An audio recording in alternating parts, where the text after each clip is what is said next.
Hello everybody, my name is Joe Gray and I'll begin this short talk with a little bit of information about myself.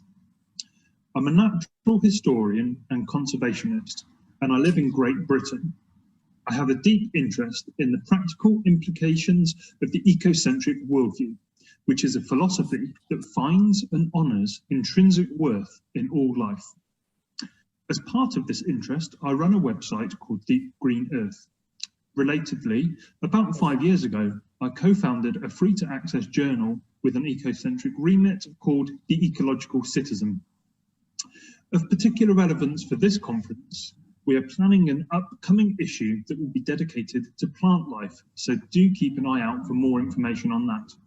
If you would like to, you can sign up for journal announcements via the website, the address for which is www.ecologicalcitizen.net. On the website, you can also add your signature, statement of commitment to ecocentrism. The web address, once more, is www.ecologicalcitizen.net. Now to the talk itself. I have the great fortune of being able to record this presentation up in the ancient Caledonian forest in the Scottish Highlands.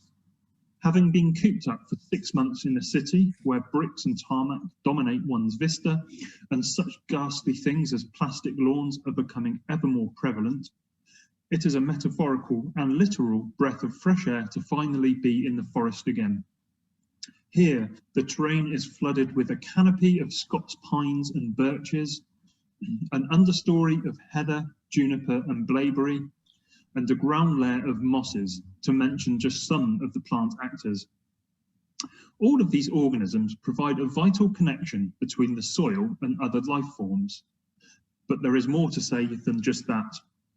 First, all of these plants are also beings pursuing their independent interests, such as reproduction. As William Wordsworth wrote, "'Tis my faith that every flower enjoys the air it breathes." Secondly, all are acting under their own agency.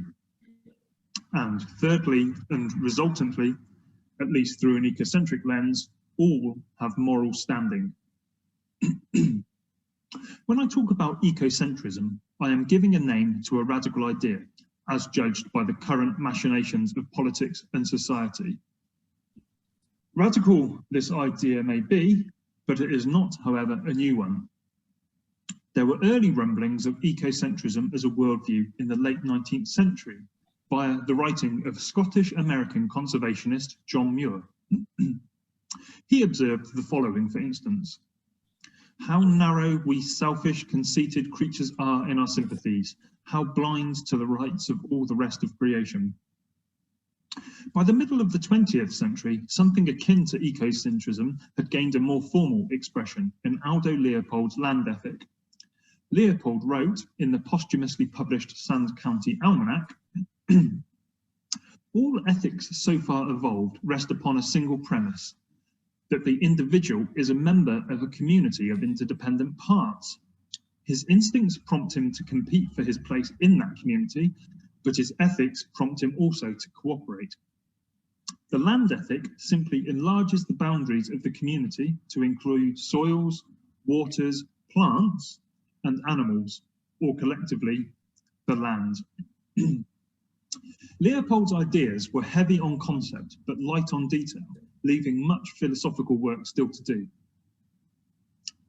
A further key event in the evolution of the worldview was the birth of deep ecology. Deep ecology was coined as a term in the early 1970s by Arne Ness, who had drawn inspiration from the work of Rachel Carson, and was then developed by Ness in collaboration with other figures such as George Sessions.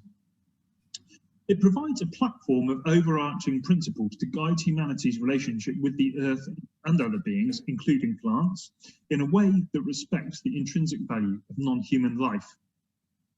A related platform was subsequently developed by Stan Rowe and Ted Moskin and published in 2004 as A Manifesto for Earth. Of note, the eco-philosopher Patrick Curry, in his recent book Ecological Ethics, argues that A Manifesto for Earth is the most robust statement of a non-anthropocentric worldview. You can find Rowan Moskin's manifesto, both in English and in a range of other languages, on the website ecospherics.net. Their preamble to the manifesto offers a compelling expression of why ecocentrism is so important. This is what they said. Humanity's 10,000-year-old experiment in mode of living at the expense of nature, culminating in economic globalization, is failing. A primary reason is that we have placed the importance of our species above all else. We have wrongly considered Earth, its ecosystems, and their myriad organic and inorganic parts as mere provisioners, valued only when they serve our needs and wants. A courageous change in attitudes and activities is urgent. Diagnoses and prescriptions for healing the human-Earth relationship are legion, and here we emphasize the visionary one that seems essential to the success of all others. A new worldview anchored in the planetary ecosphere points the way. Now, if you have not read A Manifesto for Earth before, I do recommend that you track it down. It is just over 3,000 words in length, so it is not an onerous read. And the website where you can find it, again, is ecospherics.net. Now, back to the Scottish Highlands. When one is standing in a biodiverse forest or within some other biotically rich plant community, it is hard to believe that some people can go blindly through their lives, not giving a second thought to plant life unless it is chopped up on their dinner plate or causing a nuisance by shading out the sun. Okay, I may be exaggerating with that last statement, at least slightly, but the point is an important one. Anthropocentrism, the idea that humans are at the top of the pyramid of life and a species whose welfare is of unparalleled importance, is a philosophy of blindness as much as it is one of arrogance. It arises from a blindness to beauty, a blindness to non-human interests, and a blindness to the agency of plants and other species. Nevertheless, this worldview, which can also be termed human supremacy, is one that dominates the world today. Ecocentrism is a bright light that glows as a fundamental challenge to that currently dominant paradigm. It says that, like the Scots pine, for example, we are but one species. It tells us that our role is one of cohabiter, not conqueror. The next step in the evolution of ecocentrism will be, I sincerely hope, a snowballing of the worldview so that it grows from a radical alternative idea to a genuine movement, and not too long after that becomes the normal way of being. Only this, I believe, will lead humanity to step down from the top of the pyramid and start to behave in a way that respects and reveres plants and other non-human beings in a way that is consistent with their moral standing.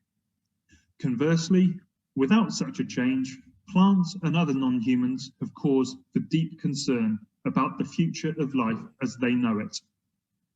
Thank you for your time.